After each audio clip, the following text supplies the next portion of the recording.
네, 사이버 경찰청입니다.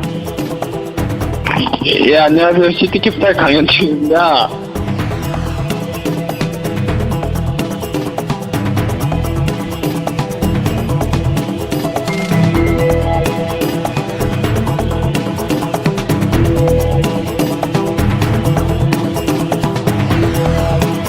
보이스피싱, 당신은 괜찮으십니까?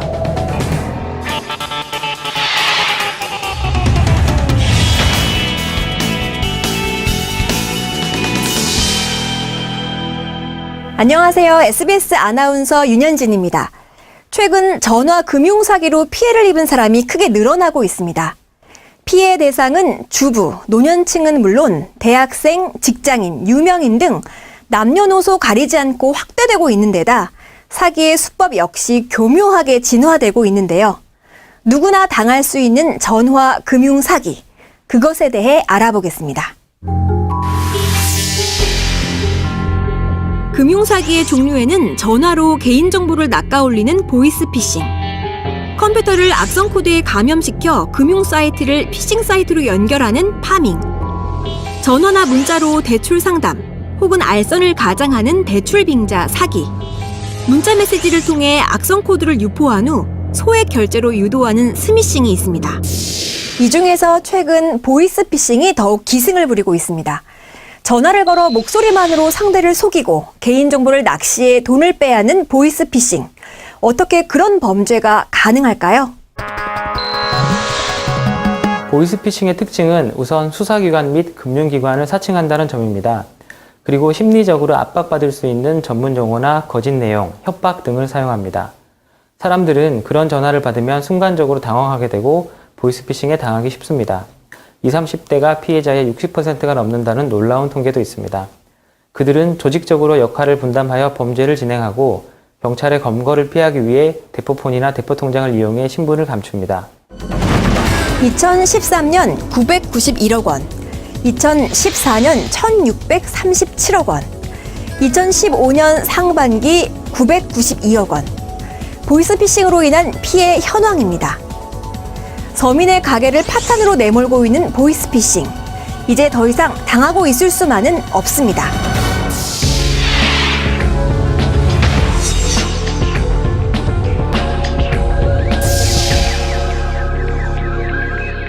그렇다면 이제 실제 걸려온 그놈 목소리를 통해 그들의 수법과 특징을 다시 한번 확인해 보겠습니다.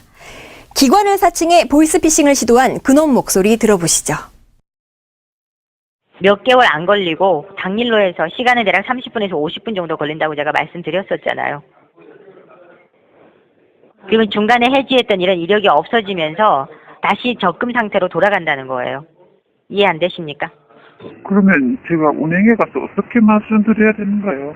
은행에서는 사건에 대한 내용은 절대 얘기하시면 안 되시고요. 그냥 본인께서 개인적인 사정 때문에 적금 해지하는 걸로만 얘기를 하시면 됩니다. 다시 원 상태로 복구가 된다거나 가상 계좌 어쩌고 대포 통장에 연루됐다 이런 내용은 절대 얘기하시면 안 되는 거예요. 그냥 적금만 해지하고 나오시면 되는 거예요. 아시겠죠? 미치겠다. 해제하고 다시 원상 뽑고 다시 들어간다면 거기 뭐가 되는 거 이해 못 하겠네요, 내가. 적금에 대한 본인 재산권에 대한 내용을 저희가 추적을 해야 되는데 적금 상태로 묶여 있으면 가상 계좌로 움직일 수도 없는 거고 추적이 안 되는 거잖아요. 그래서 잠시 해지를 하는 건데 일단은 먼저 해지를 하고 본인이 가상 계좌를 유입을 합니다. 금융감독원 가상 계좌를 유입을 하게 되면은 그에 대한 추적이 이루어질 거고 지금 본인께서 운영하고 계신 자금이 합법적인 거고 불법적인 금전적인 뒷거래로 판단된 이런 내용이 이제 확인된 바가 없으면은 다시 본인의 계좌로 돌아가시되 그게 이제 다시 만약에 적금 상태셨으면 적금 상태 해지를 안 했던 것처럼 다시 돌아간다는 거죠. 그러니까 그게 다시 돌아갈 때 내가 은행에 가서 갈 필요가 없고 다시 원래 적금 상태로 자동으로 돌아간다는 겁니다. 은행에 내가 다시 가서 적금으로 설정할 필요가 없다는 거죠. 그런가요? 그놈 목소리는 검찰, 경찰, 금융감독원 등을 사칭하여 마치 범죄에 휘말린 것 같은 표현을 써가며 심리적으로 불안하게 만들고 있다. 이들은 은행으로 가서 이체를 하도록 유도하거나 개인정보나 금융거래 정보를 알아내고 공인인증서를 재발급받아 직접 이체하기도 한다고 하니 반드시 주의하여야 한다. 최근 발생돼 일당이 검거된 사건입니다. 물품 보관함에 돈과 개인정보 서류를 넣도록 하고 갈취한 사건을 재구성해봤습니다. 서울지방검찰청입니다. 혹시 개인정보가 유출됐습니다. 그 주민번호가 맞습니까? 네. 정말 제 개인정보가 유출됐습니까? 은행에 계좌 있으시죠? 은행 계좌와 공인인증서 모두 다 뚫렸습니다. 그럼 어떻게 해야죠? 원하시면 저희가 현금을 보호해드릴 수 있습니다. 계좌로 이체를 하면 추적당할 수 있으니까 돈을 현금으로 찾아서 협력 물품 보관함에 넣어주시면 저희가 수거해서 보호해드립니다. 물품 보관함이요? 팩스를 받을 수 있는 곳으로 가서 저희가 보내는 신청서를 작성해서 현금과 함께 물품 보관함에 넣어두시면 저희가 형사들과 함께 가서 꺼낸 후 비밀 계좌로 입금하겠습니다. 지금 바로 해야 합니까? 그렇습니다. 1분 1초가 급합니다. 인터넷 뱅킹으로 하면 본인 계좌에 돈이 몇 초면 전액 인출되니까요. 어떻게 하시겠습니까? 저 어떻게 해야지? 지금 그렇게 고민할 시간이 없습니다. 바로 해야 됩니다. 빨리 결정하세요. 지금 다른 피해자분들도 많아서 비밀 계좌가 다 찰 수 있습니다. 빨리 결정하십시오. 네, 지금 바로 하겠습니다. 신청해 주세요. 그놈 목소리는 일관되게 피해자에게 심리적 압박을 주는 말을 한다. 그러나 곧바로 이를 보호해주겠다고 안심시키는 척하며 금액을 갈취한다. 이들은 중국에 본고지를 둔 일당들로 모두 체포되었지만 보이스피싱이 얼마나 진화하고 있는지 알 수 있다. 이번엔 취업이나 대출을 미끼로 통장을 편취한 그놈 목소리입니다. 네, 알겠습니다. 그러면은 지금 뭘 보내드리면 돼요? 일단은 본인께서 이력서 한 부를 직접 출력을 해 주셔야 되시고요. 저희 쪽에 보내주시는 게 아니라 본인께서 서류 준비 다 되셨다고 하시면 제가 저희 보안팀에 연락을 해서요. 그쪽으로 직원분을 보내드리면 직원분 만나셔서 서류를 전달해 주셔야 되세요. 그러면 저희 마감 시간 전에 서류가 저희 본사 쪽으로 도착을 하실 거예요. 그러면 내일 오전 중으로 신원 확인을 해드릴 거고요. 바로 아이디카드 제작을 해드릴 거예요. 네, 알겠습니다. 네, 그럼 이력서 지금 혹시 한번 출력해 놓으신 거 있으신가요? 지금 뽑아야 돼요. 그러면 이력서 한 번은 뽑아주시고요. 혹시 공유은행 통장이랑 연결된 그 카드 안에요. 잔액 같은 거 있으신가요? 네, 있어요. 잔액 있으시면요, 다른 곳에 납부해 주시거나 이체해 주시겠어요? 단돈 몇천 원, 몇백 원 같은 건 괜찮으시지만, 잔액이 더 많으시면, 본인께서 아이디카드 제작을 하시는 2일 동안에는, 2, 3일 동안에는 사용하시지 못하실 거잖아요. 그럼 불편하실까봐, 안에 잔액 같은 거 있으시면 다 빼주시거나 이체해 주시라고 말씀드리는 거예요. 네, 알겠습니다. 네, 그러면 서류 준비하실 때요. 서류 봉투 같은 것도 하나 준비해 주시고요. 서류 봉투 안에 이력서랑 그 잔액 다 빼주신 카드를 같이 저희 동봉해 주시고요. 봉투는 꼭 밀봉을 잘 하셔서 저희 직원분한테 전해 주셔야 되세요. 네, 알겠습니다. 그놈 목소리는 사람들의 어려움을 이용하기도 한다. 취업이 되지 않고 급전이 필요한 다급한 심리를 이용하여 통장, 개인정보를 빼앗고 이를 대포통장이나 금융사기로 이용당할 수 있는 매우 위험한 상황에 처하게 되는 것이다. 그리고 또 고전적인 보이스피싱이 여전히 활개를 치고 있습니다. 아들 납치했습니다. 지금 번호 떴죠? 아들 번호 맞죠? 돈 입금하세요. 그럼 안전합니다. 네, 어머니, 저희 친구인데요. 어떻게 어머니 가 교통사고 냈어요. 네, 합의금 필요한데 지금 당장 합의하지 않으면 경찰에 구속된대요. 네, 안녕하세요 고객님. 저축은행입니다. 저희가 저금리로 대출해드리고 있는데요.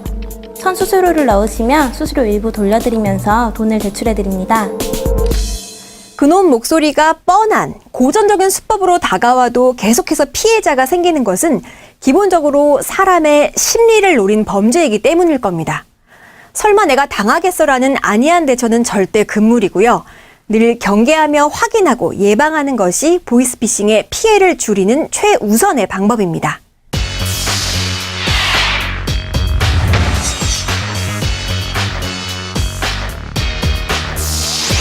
보이스피싱의 유형과 수법은 날이 갈수록 진화하고 있습니다. 그 피해자 중에는 일반인은 물론 고학력자, 전문직 종사자, 연예인도 있습니다. 네, 안녕하세요. 탤런트 이혜인입니다. 보이스피싱이나 파밍, 사람들이 왜 당하지? 하고 생각했는데요. 막상 제가 당하고 나니까 피싱이나 이런 파밍 사기는 모든 국민들이 당할 수 있는 범죄라고 생각합니다. 저 같은 경우에는 컴퓨터 화면에 개인정보 유출 2차 피해 예방 등록 안내라는 문구가 자꾸 떠서 혹시나 하는 마음에 클릭을 했다가 제 금융정보를 알려주는 피해를 당하고 말았습니다. 보이스피싱 사기범들은 은행 직원이 공모되어 있다고 거짓말하는 경우가 많습니다. 절대로 속지 마시고 꼭 은행 직원들과 상의하셔서 피해를 예방하시기 바랍니다. 무슨 저축은행이라고 해서 전화가 와서 2%의 저금리 대출을 해주겠다고 신용보증기금을 내라고 해서 입금을 했다가 피해를 당했습니다. 워낙 은행이랑 똑같이 서류를 위조를 해서 전혀 눈치를 챌 수 없었는데 지금 생각해보면 말도 안 되는 얘기죠. 그냥 무조건 전화를 끊고 신고를 했어야 하는 게 맞는 거였죠. 그 어떤 공공기관도 전화나 문자 메시지로 개인정보를 요구하지 않습니다. 만약 그러한 전화를 받았을 시에는 반드시 무조건 전화를 끊고 해당 기관에 확인해야 합니다. 가능하다면 차분하게 녹음 버튼을 누르시고 녹음한 음성 파일은 금융감독원의 보이스피싱 지킴이에게 보내주세요. 피해를 당했다면 112나 금융회사 콜센터에 전화하셔서 지급정지 신청을 신속하게 하셔야 됩니다.